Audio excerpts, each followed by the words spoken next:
Hi, wonderful Year 2. Today I'm going to read you Snuff by Quentin Blake. I hope you enjoy it.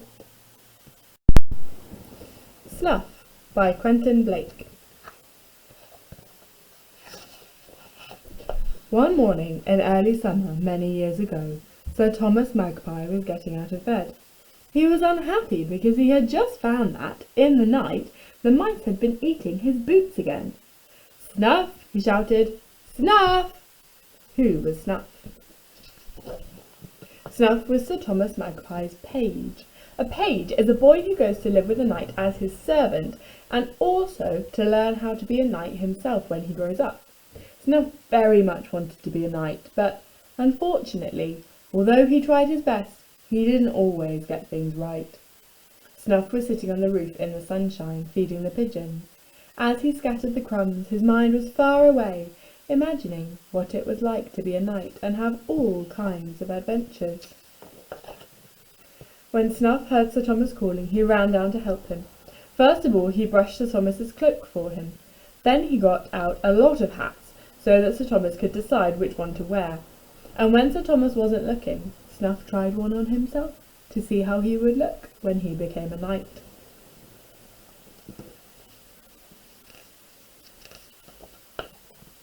Then, after breakfast in the great kitchen, Snuff tried his best to patch up Sir Thomas's boots, while Mrs. Posset, the housekeeper, made sandwiches for their lunch. Sir Thomas was feeling more cheerful now. He bounced around the kitchen, telling exciting stories about famous knights and their battles with villains. Snuff got so carried away with these wonderful adventures that he made a very poor job of mending the boots. Since it was a sunny day, Sir Thomas was going to give Snuff his lessons on how to be a knight out of doors. Soon they were both on Sir Thomas's horse, Flapdragon, and as they rode across the meadows and through the woods, they waved a cheery good morning to all the country folk they met.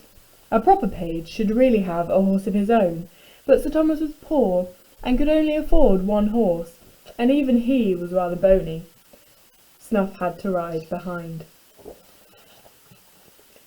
They reached their favourite place by the bridge over the river, and started off with how to hold a sword and sword fights. But Snuff was so excited at the thought of being a knight that he waved his sword too high and got it caught in the branches of a tree. After that they had dancing. Snuff took 3 paces to the left when he should have taken 3 paces to the right, and put his foot in the sandwiches. And then they had how to bow. But Snuff bent over too quickly, lost his balance, and tumbled backwards into the river. Sir Thomas gave a sigh as he wrung the water out of Snuff's clothes. "Snuff," he said, "at this rate it will be a very long time before we make a knight out of you. You can't sword fight, you can't dance, you can't bow. And what's more, you can't even mend a pair of mouse-eaten boots." He pointed to his boots, which were now coming apart again. "It's no good," he said. "We'll have to pay a visit to the bootmaker who lives in the clearing. On your feet, Snuff."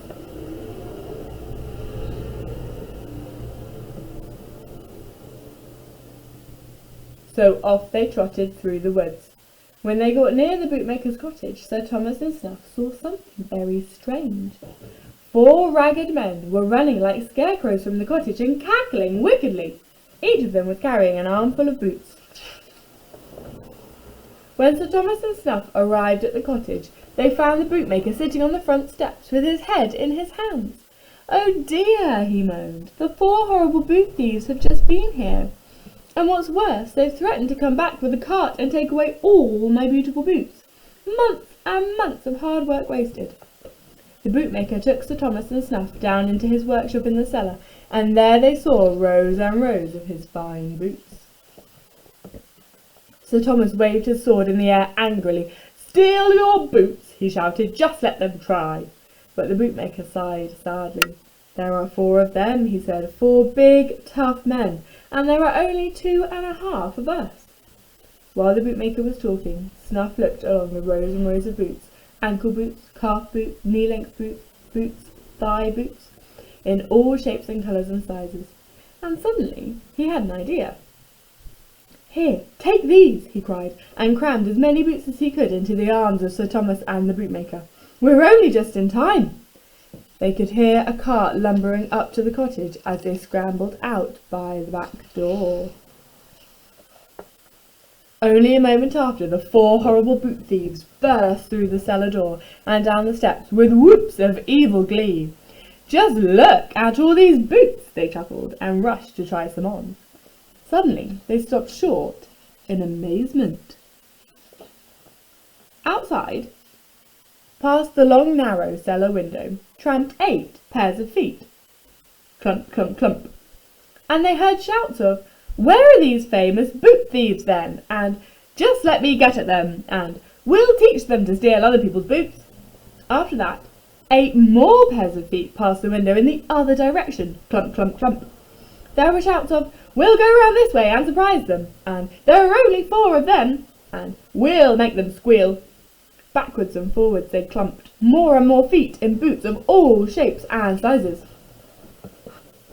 The chief boot thief turned white with terror, because all boot thieves are cowards, really. "We're outnumbered," he stammered. "Quick! Let's get out of here before they catch us!"